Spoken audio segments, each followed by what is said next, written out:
너희 권능 있는 자들아, 영광과 능력을 여호와께 돌리고 돌릴지어다. 여호와께 그의 이름에 합당한 영광을 돌리며 거룩한 옷을 입고 여호와께 예배할지어다. 아멘.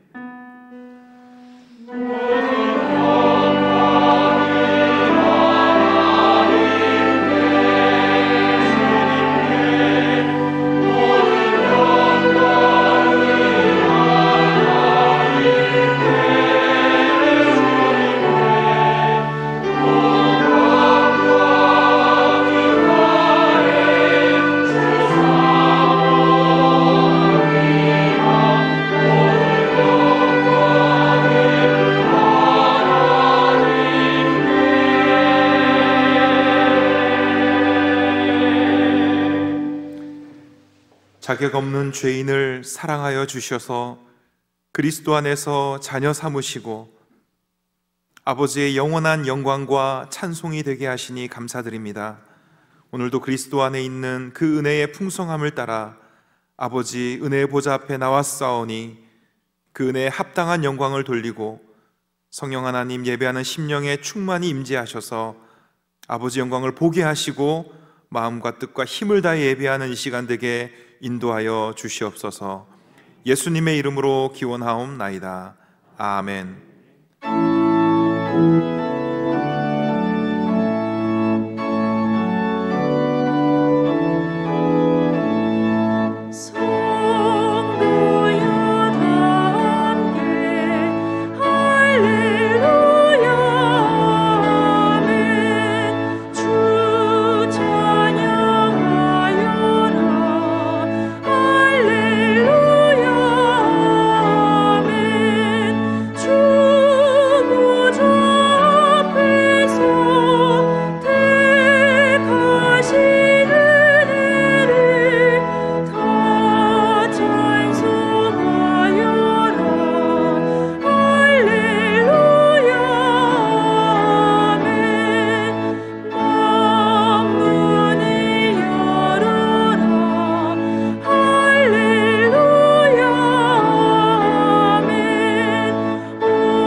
성시교독은 십계명 말씀입니다.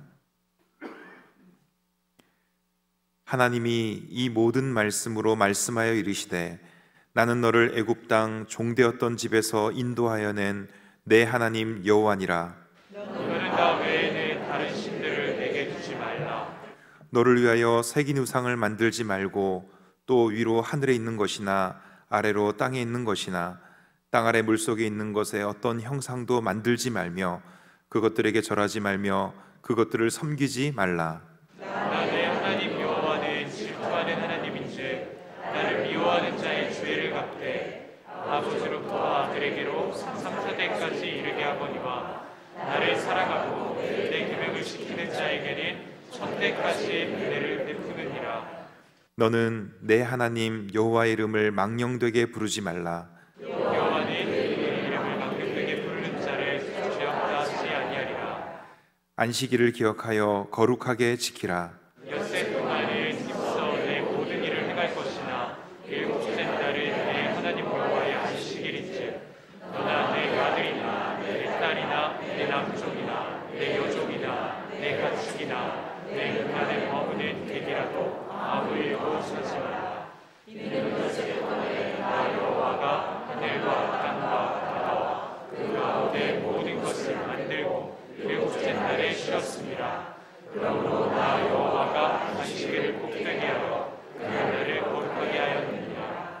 내 부모를 공경하라.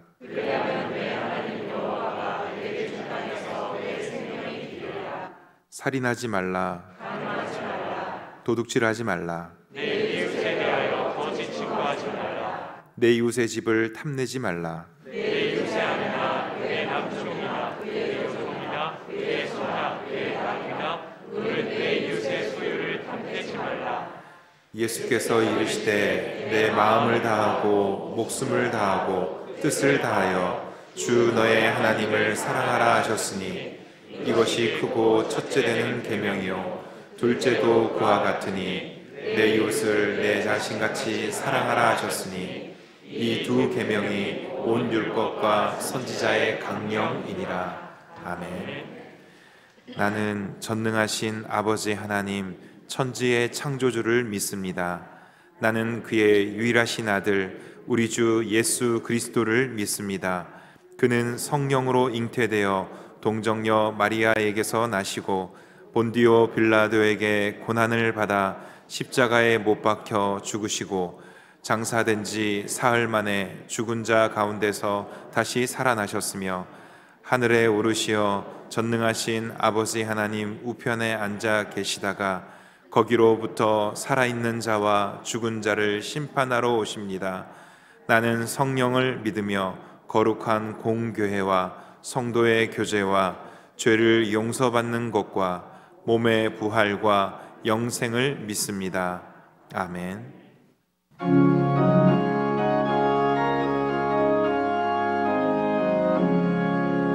주의 사랑 비칠 때의 기쁨 오네 근심 걱정 물러가고 기쁨 오네 기도하게 하시며 희미한 곳 물리쳐 주의 사랑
항상 우리를 푸른 풀밭에 누이시고 쉴 만한 물가로 인도하시는 하나님 아버지, 주님의 살아계심과 높고 위대하심을 찬양하며 경배합니다.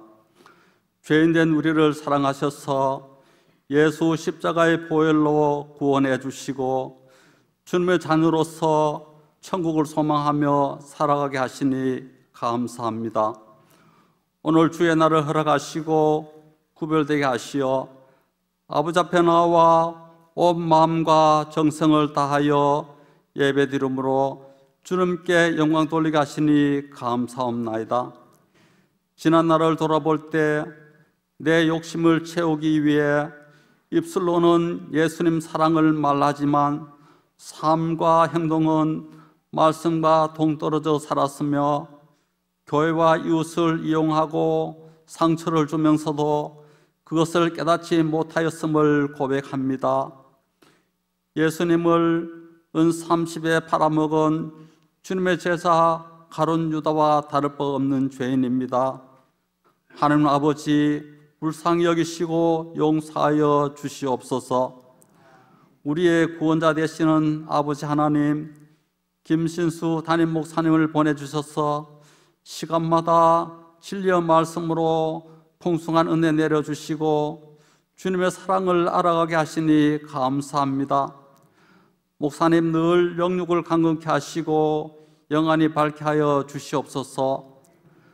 둥촌 가족 모두가 목사님 목회 사역의 협력자로서 기도에 더욱 힘쓰게 하옵시고 저희들은 받은 은혜를 잘 간직하고 순종하도록 더욱 말씀을 가까이 하고 기도에 힘쓰므로 건강하고 사랑이 넘치는 교회로 주님의 영광 드러내기를 원합니다.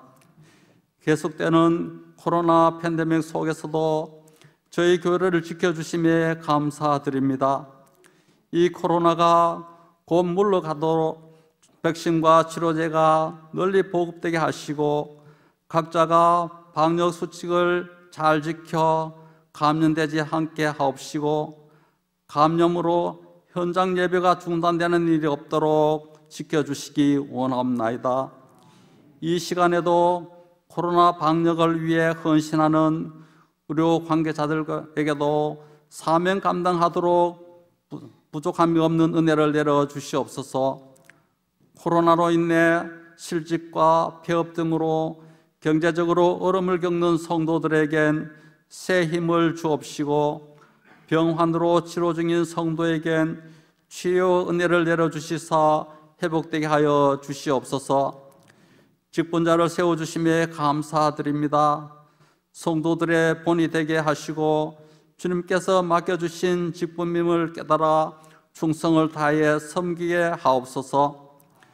교육부서를 사랑하시는 주님, 영압으로부터 요셉부에 이르기까지 주님의 말씀으로 잘 양육받게 하옵시고 취업과 결혼을 앞두고 강구하는 우리 청년들의 기도를 들으시고 갈 길을 인도하여 주시옵소서. 코로나가 계속되는 가운데도 귀한 새 가족을 보내주시니 감사합니다. 새로운 환경에 잘 적응하여 믿음의 뿌리 내릴 수 있도록 먼저 된 자가 사랑으로 다가가게 하옵소서.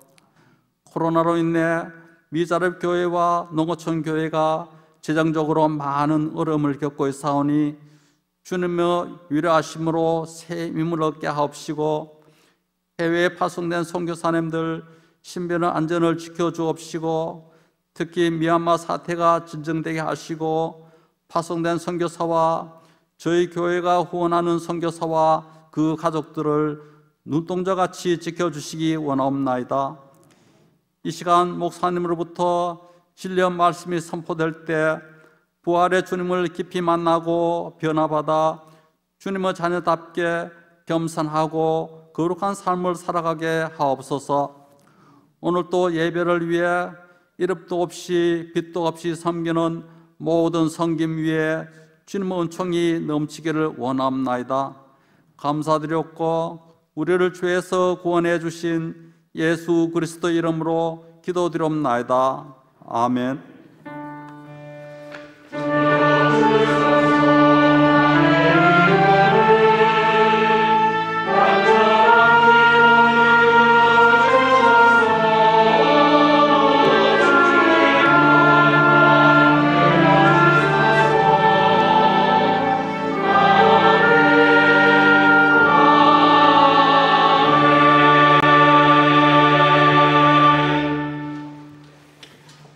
하나님의 말씀은 누가복음 10장 25절에서 37절 말씀입니다. 신약 110쪽입니다. 제가 말씀을 봉독하겠습니다. 어떤 율법 교사가 일어나 예수를 시험하여 이르되 선생님, 내가 무엇을 하여야 영생을 얻으리이까? 예수께서 이르시되 율법에 무엇이라 기록되었으며 내가 어떻게 읽느냐? 대답하여 이르되 내 마음을 다하며 목숨을 다하며 힘을 다하며 뜻을 다하여 주 너의 하나님을 사랑하고 또한 내 이웃을 내 자신같이 사랑하라 하였나이다. 예수께서 이르시되 내 대답이 옳도다. 이를 행하라. 그러면 살리라 하시니 그 사람이 자기를 옳게 보이려고 예수께 여짜오되 그러면 내 이웃이 누구니이까? 예수께서 대답하여 이르시되 어떤 사람이 예루살렘에서 여리고로 내려가다가 강도를 만나매 강도들이 그 옷을 벗기고 때려 거의 죽은 것을 버리고 갔더라.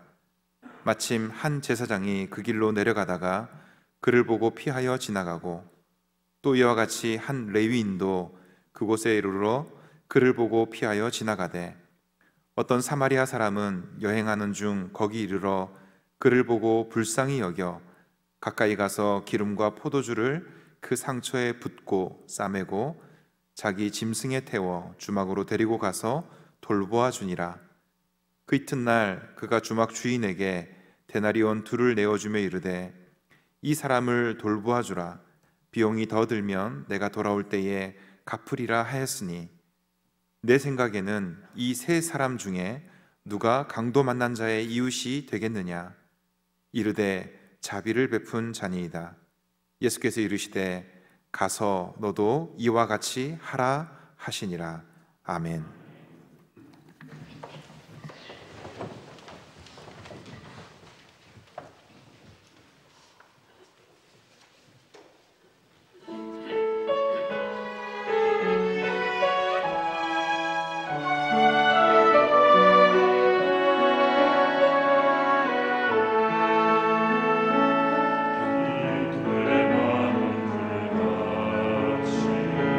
지금 나의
우리 등촌의 가족들과 인사하겠습니다. 옆에 있는 사람과 사랑합니다, 축복합니다, 주님의 이름으로 환영합니다.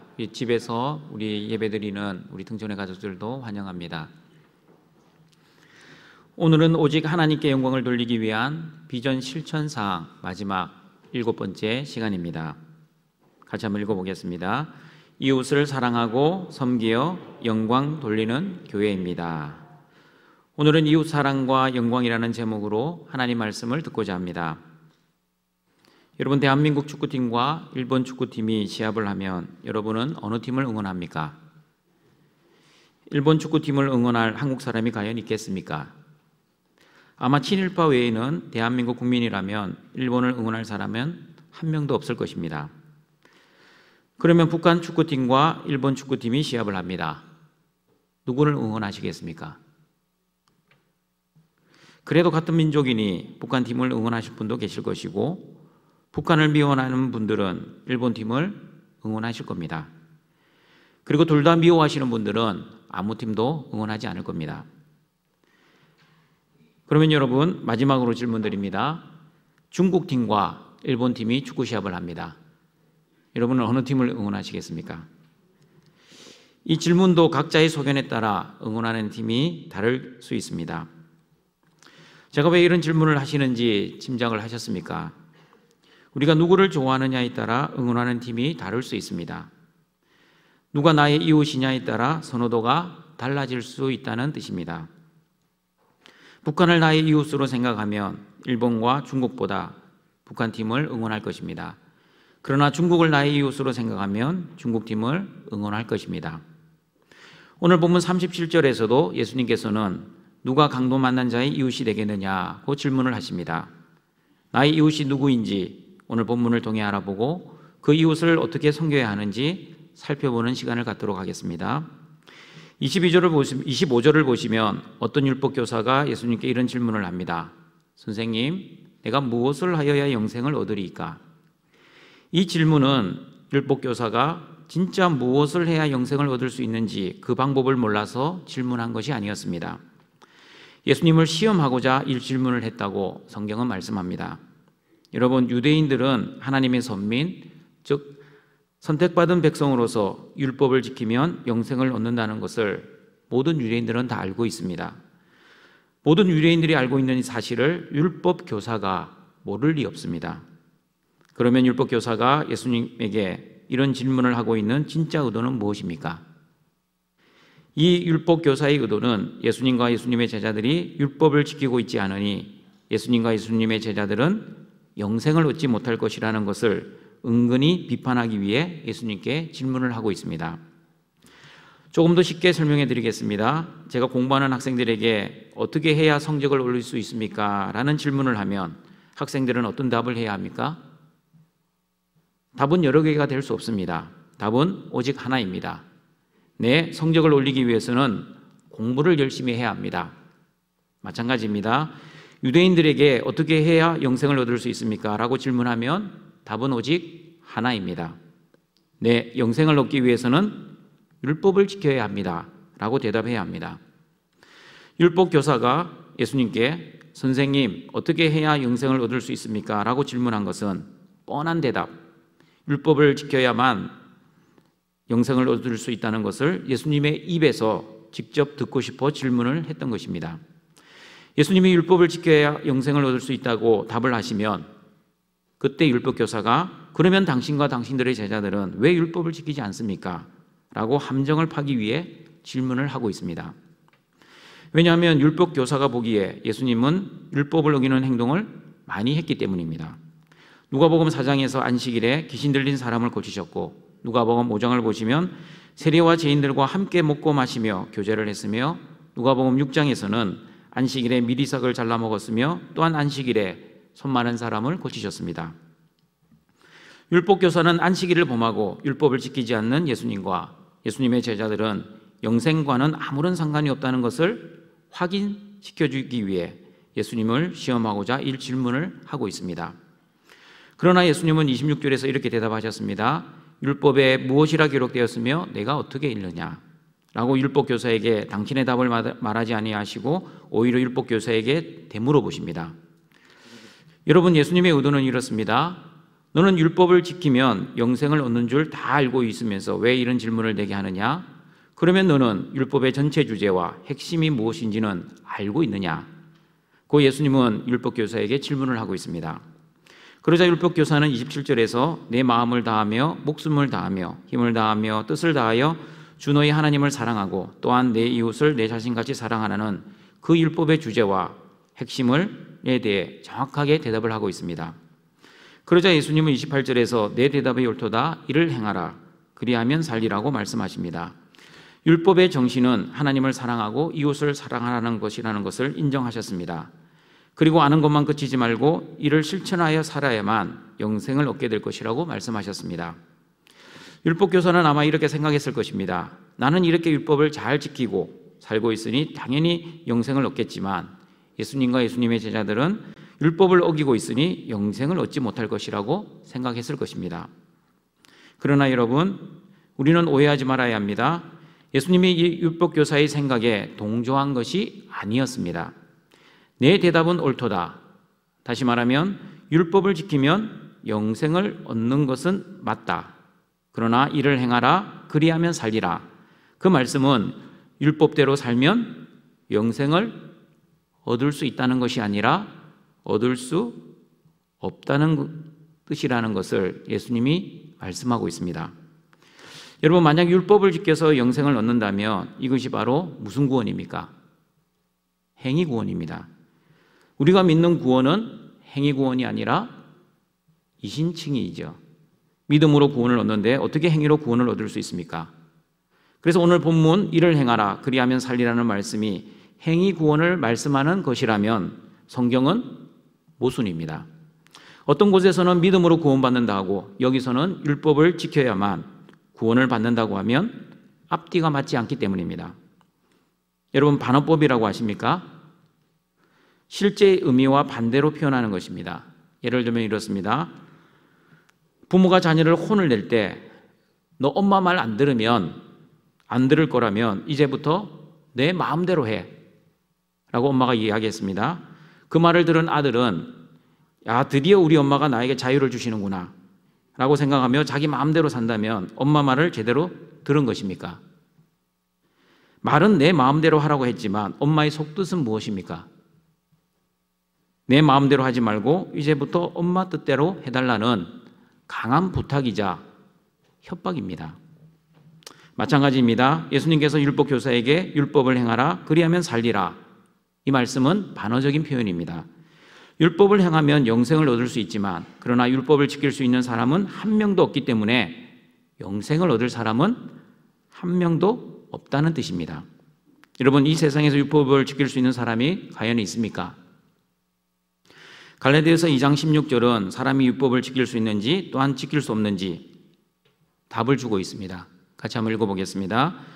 사람이 의롭게 되는 것은 율법의 행위로 말미암음이 아니요 오직 예수 그리스도를 믿음으로 말미암은 줄 알므로 우리도 그리스도 예수를 믿나니 이는 우리가 율법의 행위로서가 아니고 그리스도를 믿음으로써 의롭다 함을 얻으려 함이라.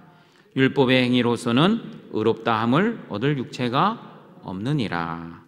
여러분, 율법의 행위로서는 의롭다 함을 얻을 육체가 없다는 말씀은 율법을 지킬 수 있는 사람은 이 세상에 한 명도 없다는 뜻입니다. 그러므로 예수님이 율법교사에게 이를 행하라, 그리하면 살리라는 율법을 행하면 영생을 얻을 수 있는데 율법을 완벽하게 지킬 사람은 아무도 없어. 그러니 율법으로 영생을 얻을 자는 이 세상에 아무도 없단다라는 뜻입니다. 그런데 여러분, 예수님을 시험하고자 했던 이 율법교사는 자신은 율법을 잘 지키고 있다고 착각을 합니다. 다시 말하면 자신은 하나님을 사랑하고 이웃을 사랑하고 있다고 생각했습니다. 영생을 얻는 데는 아무런 문제가 없다고 자만했습니다. 그래서 의기양양하게 29절에서 그러면 내 이웃이 누구입니까? 라고 예수님께 질문을 하고 있습니다. 여러분, 유대인의 관점에서 이웃은 누구입니까? 유대인의 관점에서는 유대인만 이웃이었습니다. 유대인 관점에서는 이방인 그리고 유대인 중에서도 세리, 창녀, 죄인들은 그들의 이웃이 아니었습니다. 그런데 예수님은 이방인과 세리, 장녀들과 어울려 다니고 있으니 율법 교사가 보기에는 예수님은 옳게 보이지 않았습니다. 그래서 율법 교사는 자기를 옳게 보이려고 예수님에게 그러면 내 이웃이 누구냐고 예수님께 질문을 했던 것입니다. 이 질문을 받으신 예수님은 율법 교사가 가지고 있는 생각이 얼마나 잘못되어 있는지를 깨우쳐 주시고자 자비를 베푼 선한 사마리아 사람의 말씀을 시작하셨습니다. 여러분, 예수님이 하신 이 선한 사마리아 말씀은 잘 들으십시오. 착한 일, 즉 선한 일을 하면 영생을 얻을 수 있다는 행위 구원이나 또는 선행을 독려하기 위한 목적이 아닙니다. 다시 말씀드립니다. 선한 사마리아의 말씀은 착한 일, 즉 선한 일을 하면 영생을 얻을 수 있다는 행위 구원이나 또는 우리에게 선행을 독려하기 위한 목적이 아닙니다. 이 말씀은 누가 나의 이웃이 되는지와 그리고 그 이웃을 어떻게 사랑하는지를 알려주시기 위한 목적으로 예수님이 이 말씀을 하셨다는 것을 기억하고 설교를 잘 들으시길 바랍니다. 여러분, 만약 유대인 어린이에게 이런 질문을 했습니다. 다음 중 우리의 이웃이 아닌 사람은 누구입니까? 1번 제사장, 2번 레위, 3번 사마리아 사람. 답은 뭘까요? 유대인 아이들이라도 정확하게 3번, 사마리아 사람들은 우리의 이웃이 아닙니다 라고 답을 합니다. 그런데 예수님은 사마리아인은 절대 우리의 이웃이 될 수 없다고 생각하는 그 율법 교사에게 36절 말씀에서 내 생각에는 이 세 사람 중에 누가 강도 만난 자의 이웃이 되겠느냐고 질문을 하셨습니다. 그러자 율법 교사는 자비를 베푼 자니이다 라고 대답을 합니다. 여러분, 유대인들이 얼마나 사마리아 사람들을 싫어했으면 그 이름조차 언급하는 것을 싫어했다는 것을 알 수 있습니다. 예수님이 누가 강도 만난 자의 이웃이 되겠느냐라고 물어보시면 네, 사마리아 사람입니다 라고 말을 해야 정상 아닙니까? 그런데 이 율법교사는 사마리아 사람이라고 말을 하지 않고 자비를 베푼 자니이다 라고 말을 하고 있습니다. 왜 이런 대답을 했는지 사마리아 이야기 처음으로 돌아갑니다. 예루살렘에서 여리고로 내려가는 어떤 사람이 등장합니다. 무슨 이유인지 정확하게 모르지만 아마도 제사나 절기를 지내고 자신의 고향인 여리고로 내려가고 있었습니다. 그리고 강도 만난 사람을 도운 사람이 사마리아 사람이라고 정확하게 언급하는 것으로 보아 예루살렘에서 여리고로 내려가다가 강도 만난 사람은 유대인일 가능성이 있습니다. 어쨌든 예수님께서는 강도 만난 사람의 민족이나 사회 경제적인 신분을 정확하게 언급하지는 않으셨습니다. 그 사람이 강도를 만났습니다. 그리고 옷도 빼앗기고 돈도 빼앗겼습니다. 얼마나 맞았는지 거의 죽기 직전이었습니다. 길가에 버려진 시체와 같았습니다. 마침 그 현장에 제사장이 지나갑니다. 그리고 보았습니다. 그러나 도와주지 않고 피하여 지나갔습니다. 조금 후에 레위인도 그 현장을 지나가게 되었습니다. 죽어가는 강도 만난 자를 보았습니다. 역시 피하였습니다. 그리고 지나갔습니다. 두 사람은 똑같은 패턴입니다. 내려가다가 보고 피하고 지나갑니다. 그러나 어떤 사마리아 사람은 어떻게 반응합니까? 피를 흘리고 있는 그를 보고 무서워하지 않고 불쌍히 여겼습니다. 또한 피하지 않고 가까이 다가갔습니다. 기름과 포도주를 부어 그 상처를 치료해 주었습니다. 현장에서 응급조치만 하는 것 가지고는 살 수 없다는 판단을 하고 자기 짐승에 태워 주막으로 데리고 가서 돌보아 주었습니다. 자신의 돈을 아까워하지 않았습니다. 이에 타산, 계산하지 않았습니다. 비용이 더 들면 내가 돌아올 때 기꺼이 지불하겠다고 주막 주인에게 말을 합니다. 주막 주인이 자신이 있을 때는 열심히 간호를 하다가 치료비 주는 물주가 없으면 대충 간호할 것이라고 의심을 했는지 끝까지 책임지는 모습을 보여줍니다. 이렇게 제사장과 레위인, 어떤 사마리아 사람의 반응은 너무나 달랐습니다. 여러분, 이 말을 듣고 있는, 이 이야기를 듣고 있는 율법 교사의 마음이 어떠했을 것 같습니까? 조금 전까지는 자기는 마음을 다하며 목숨을 다하며 힘을 다하며 뜻을 다하여 하나님을 사랑하고 내 이웃을 내 자신같이 사랑하고 있지만 예수님과 예수님의 제자들은 하나님을 사랑하지 않는다고 비웃었던 그 율법 교사의 마음이 어떠했을 것 같습니까? 성경에는 나와 있지 않아 잘 모르겠지만 아마도 얼굴은 빨개지고 속에서는 화가 나서 씩씩거리고 있을 겁니다. 너는 율법을 잘 지키고 이웃을 사랑한다고 하지 않았니? 그런데 한번 잘 따져봐라. 내가 이웃이라고 생각하는 이렇게 율법을 잘 알고 있는 제사장과 레위인도 강도 만난 사람을 지나치고 피해가지 않았니? 너처럼 말만 지킨다고 하지 실제로 지킬 수 있는 사람은 아무도 없어. 청청가족 여러분, 예수님이 말씀하시고자 하셨던 의도는 무엇입니까? 율법을 행하면 영생을 얻는다는 것이 아니라고 말씀드렸습니다. 아무도 율법을 지켜 영생을 얻을 사람은 한 명도 없다는 것을 강조하시기 위해 반어법으로 말씀하셨다고 제가 이야기 드렸습니다. 여러분, 그러면 강도 만난 사람을 도운 사마리아 사람은 누구입니까? 이 사마리아 사람은 율법을 지킨 사람이 아닙니까? 그런데 목사님, 왜 율법을 지킬 수 있는 사람이 한 명도 없다고 말씀하십니까? 라는 의문은 들지 않습니까? 이 질문에 답을 하기 전에 먼저 알아야 할 것이 있습니다. 오늘 본문에 등장하는 인물들입니다. 율법교사, 예수님, 그리고 예수님의 이야기에 나오는 인물들 누가 있습니까?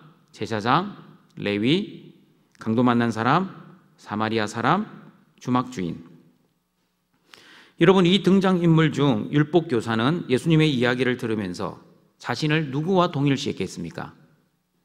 당연히 제사장과 레위인입니다. 그러면 여러분은 이 선한 사마리아 사람의 이야기를 들으시면 예수님의 이야기에 등장하는 인물 중에 어느 인물과 동일시합니까? 우리는 예수님의 37절 말씀, 너도 이와 같이 하라는 말씀 때문에 우리를 선한 사마리아인으로 동일시합니다. 동청가족 여러분, 그렇지 않습니다. 우리는 강도 만난 자와 동일시해야 합니다. 우리가 선한 사마리아인이 되면 우리 행위로 영생을 얻을 수 있기 때문입니다. 그러나 이 본문은 우리가 선한 행위를 하면 구원을 얻을 수 있다는 말씀이 아닙니다.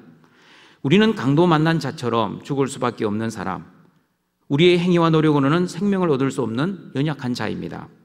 허물갈죄로 인해 죽어가고 있는, 아니 이미 죽었던 사람입니다. 그러므로 우리는 강도 만난 자와 동일시해야 합니다. 그러면 선한 사마리아 사람은 누구를 상징합니까? 바로 예수님을 상징합니다. 그러므로 우리는 선한 사마리아인의 도움이, 즉 예수님의 도움이 아니면 도저히 살아날 수 없는 사람들이었습니다. 예수님의 십자가의 사랑과 은혜가 아니었으면 여전히 죽어가는 영적 시체였습니다. 예수님의 희생적인 도우심이 아니었으면 지금도 거반 죽어가고 있을 것입니다. 그러나 선한 사마리아인 되시는 예수님께서는 우리를 죽음 가운데 내버려 두지 아니하시고 우리를 살려주셨습니다. 예수님의 십자가의 사랑을 통해 영생을 우리에게 선물로 주셨습니다. 여러분, 율법교사는 자신의 입장에서 내 이웃이 누구입니까? 라고 질문을 했습니다. 다시 말하면 내 기준으로는 이방인, 세리, 창녀, 이런 죄인들은 내 이웃이 될 수 없습니다. 오직 율법을 지키는 유대인만이 나의 이웃이 될 수 있습니다. 라고 자기 입장에서 그 질문을 하고 있습니다. 여러분, 설교를 시작하면서 어느 축구팀을 응원하시겠냐는 질문 한번 생각해 보십시오. 내가 좋아하고 내가 응원하는 팀은 다 누구의 입장입니까? 다 나의 입장입니다. 내가 좋아하면 응원하고 내가 싫어하면 응원하지 않는 것은 나의 입장에서 판단하는 것입니다. 내 입장에서 생각하고 결론을 내리는 것은 내가 주인되어 내 마음대로 내 뜻대로 판단하는 것입니다.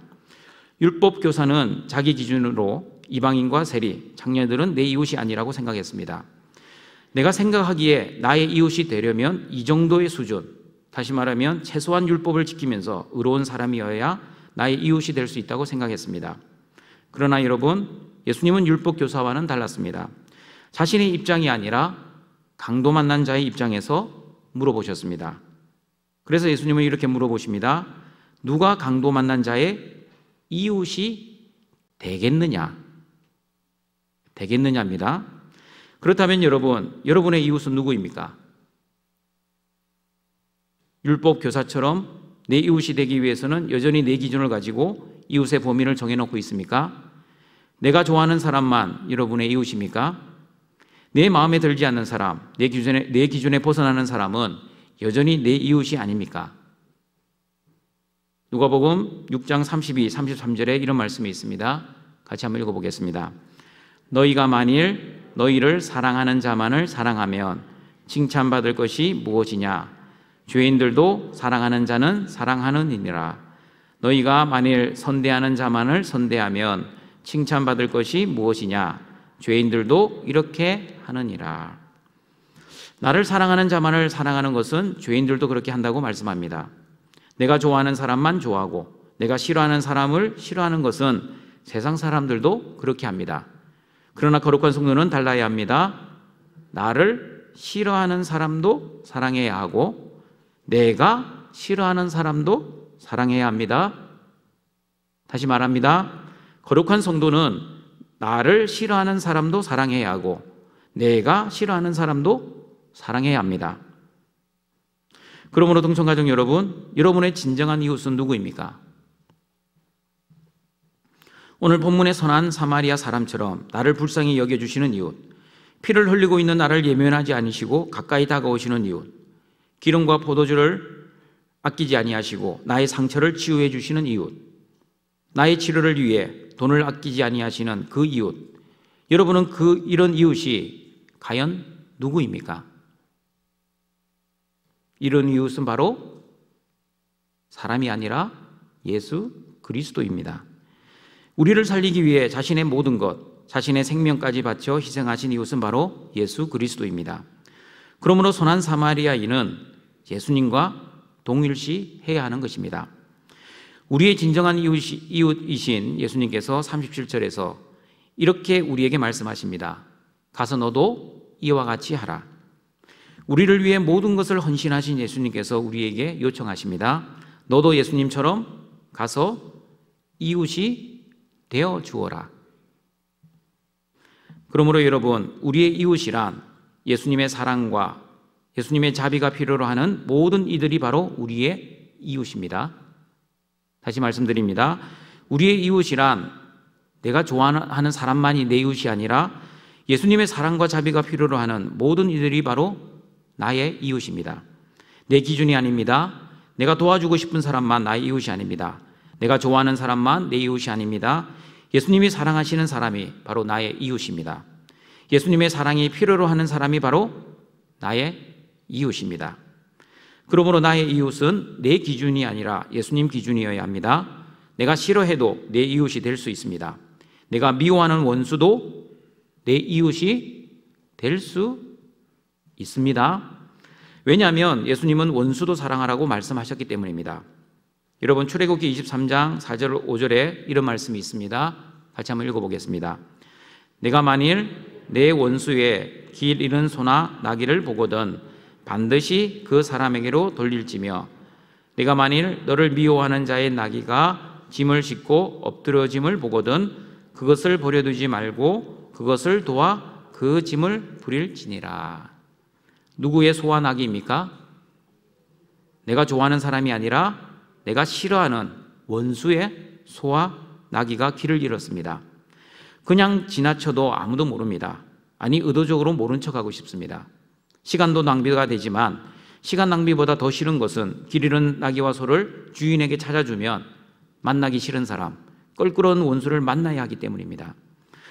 그리고 미워하는 자의 나귀가 짐을 싣고 엎드려 있는 것을 보게 되면 그냥 버려두지 말고 도와주라고 말씀합니다. 이것이 바로 율법의 정신입니다. 율법은 이렇게 원수의 동물들도 어려움에 처하면 도와주라고 말씀하시는데 하물며 사람이 어려움에 처하면 어떻게 해야 합니까? 당연히 도와주어야 합니다. 그러면 어떻게 도와주어야 합니까? 동정가정 여러분, 이웃을 돕고 사랑할 때 조심할 것이 있습니다. 사랑하는 방법도 내 방식대로 사랑하면 안 됩니다. 도움을 받는 사람의 입장에서 이웃이 되어 주어야 합니다. 왜냐하면 예수님께서 가서 너도 이와 같이 하라고, 즉 예수님처럼 낮아지고 희생하며 이웃을 섬기라고 말씀하셨기 때문입니다. 그러므로 이웃을 섬길 때 또한 조심해야 할 것이 있습니다. 인간적인 동정이나 도덕적이고 윤리적인 자선적인 관점으로 이웃을 돕지 않아야 합니다. 다시 말하면 성도들은 사회복지적 차원에서 이웃을 섬기지 말아야 합니다. 그러면 어떻게 이웃을 섬겨야 합니까? 우리의 진정한 이웃이 되어주신 예수님처럼 예수님이 이웃을 사랑하고 섬기듯이 우리도 사랑하고 섬겨야 합니다. 인간적인 동정이나 사회복지적인 차원에서 이웃을 도와주면 문제가 생길 수 있습니다. 자기 방식대로 도와주거나 도와주면서 내가 이렇게 사람을 도와주었다라고 자기 자랑, 자기 의를 내세울 수 있습니다. 예수님의 사랑으로 이웃을 섬기라는 말은 여러분, 예수님의 사랑을 알지 못하는 사람은 이웃을 진정으로 사랑할 수 없다는 뜻이기도 합니다. 이해하셨습니까? 예수님의 사랑을 알지 못하면 이웃을 섬길 수 없다는 뜻입니다. 그 말은 예수님의 사랑을 알아야만 이웃을 섬길 수 있다는 겁니다. 인간적인 동정이나 사회복지적인 차원에서 이웃을 섬기면 안 된다는 뜻입니다. 예수님의 사랑을 모르면 마치 율법 교사처럼 자기 기준대로 이웃의 범위를 선정하고 자기 방식대로 사랑할 수 있습니다. 그러나 예수님의 사랑을 받은 사람은 어떻습니까? 우리가 받은 예수님의 사랑대로 이웃을 사랑하고 섬길 수 있습니다. 오른손이 하는 것을 왼손이 모르게 섬깁니다. 자기가 수고하고 헌신했음에도 불구하고 자기의 영광을 돌리지 않고 오직 하나님께만 영광을 돌립니다. 내가 땀을 흘리고 섬겼지만 자기 자랑을 하지 않습니다. 자기의 의를 내세우지도 않습니다. 다른 사람에게 칭찬이나 인정을 바라지도 않습니다. 아무런 대가가 없어도 서운해하거나 섭섭해하지도 않습니다. 그러므로 사랑하는 등촌가족 여러분, 예수님이 사랑하시는 이웃, 예수님의 사랑이 필요한 우리의 이웃을 사랑하고 섬기는 등촌교회가 되었으면 좋겠습니다. 사회복지적 차원에서 이웃을 사랑하고 섬기는 교회가 아니라 예수님의 사랑을 충만히 받고 그 사랑과 은혜에 감격하여 이웃을 섬기고 사랑하는 우리 등촌교회가 되었으면 좋겠습니다. 저는 등촌교회 담임 목사로서 우리 교회에 119 운동을 제안드리고 싶습니다. 119, 우리가 같이 한번 읽어보겠습니다. 한 가정에서 한 단체를 후원하고 9분씩 기도하자. 그래서 119입니다. 한 가정에서 한 단체를 선정하고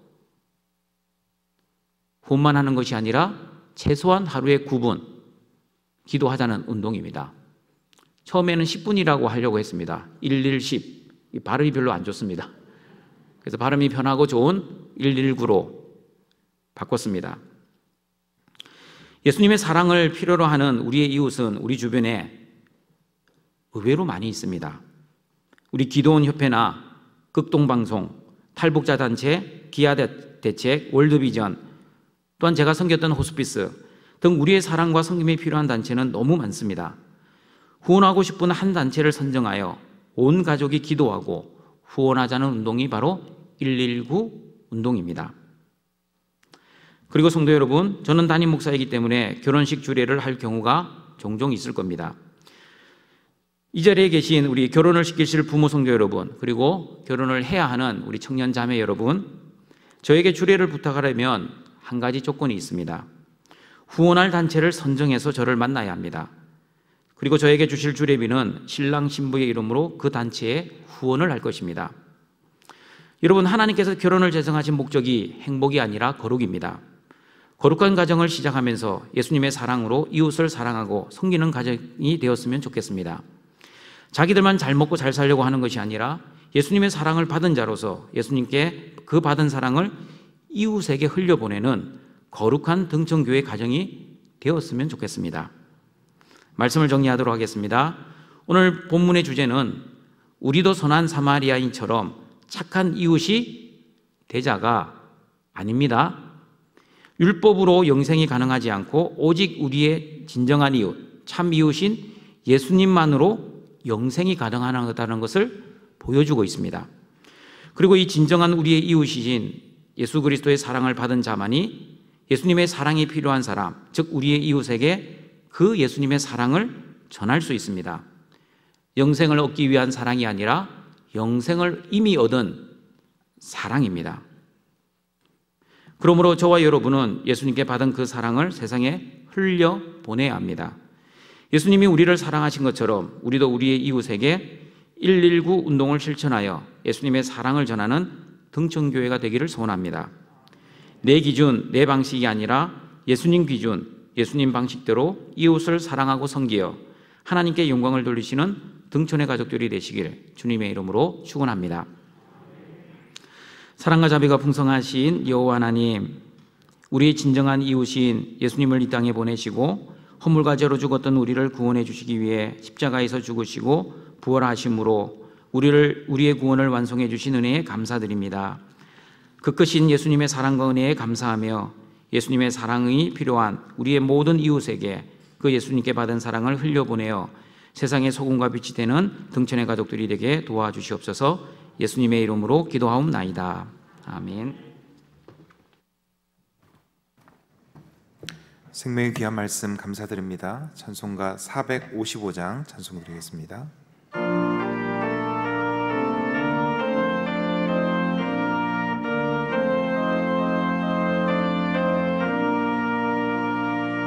주님의 마음을 본받는 자, 그 맘에 평강이 찾아오면 험악한 세상을 이기리니 하늘로부터 임함이로다.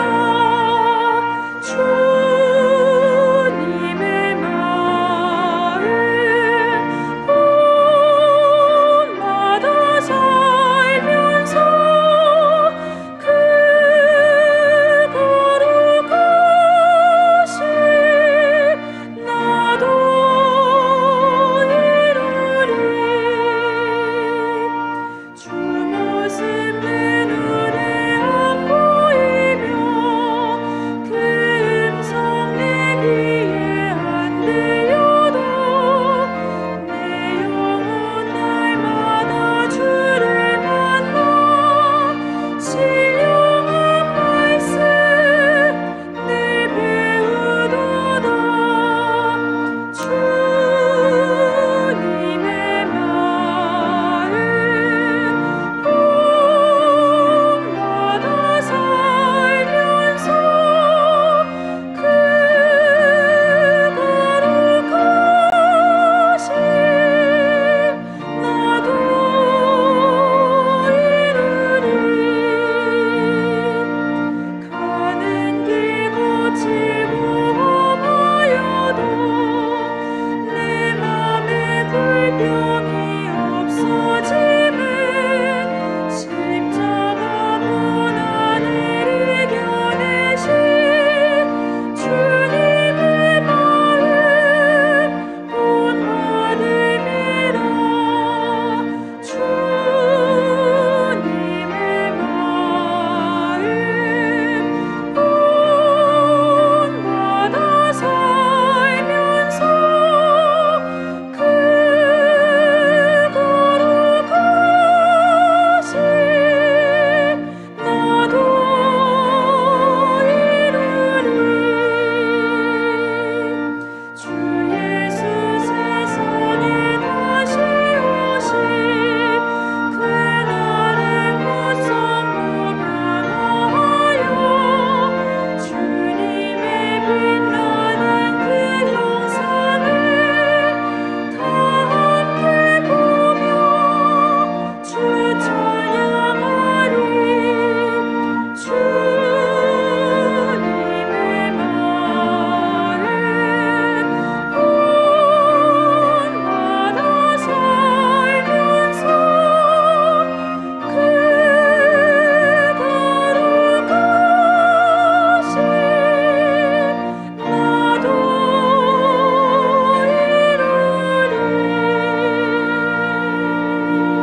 이루리. 나의 하나님이 그리스도 예수 안에서 영광 가운데 그 풍성한 대로 너희 모든 쓸 것을 채우시리라. 아멘. 준비하신 예물을 아버지께 드리겠습니다.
자비가 풍성하신 하나님 아버지, 허물과 죄로 죽었던 우리를 사랑하시어 구원해 주신 하나님의 사랑과 은혜에 감사합니다. 모든 것이 하나님의 은혜임을 고백합니다. 하나님의 것을 구별하여 하나님께 드립니다. 우리의 몸과 마음과 정성을 다해 바친 우리의 이 예물을 통해 하나님 영광 받아 주시옵소서. 예수님의 이름으로 기도하옵나이다. 아멘. 다 함께 일어나셔서 주기도문송으로 송영 드리겠습니다.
우리 구주 예수 그리스도의 은혜와 하나님의 사랑하심과 성령의 교통하심이 예수님께 받은 사랑을 우리의 이웃에게 전하여 하나님께 영광 돌리기를 소원하는 모든 등촌교회 성도들에게 항상 함께 있을지어다. 아멘.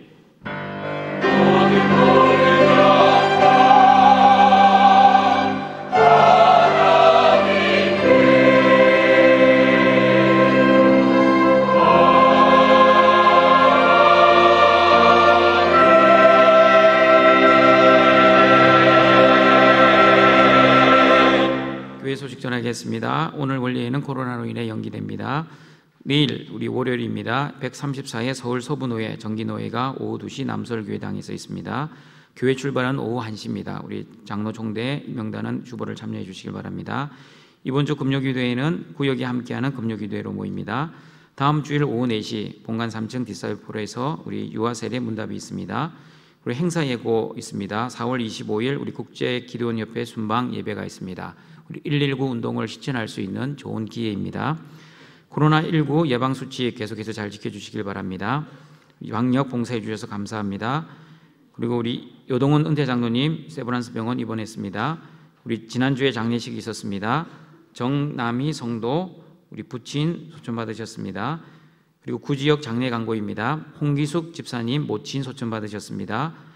홍기숙 집사님은 9555 구역 브리스가 1전도회입니다.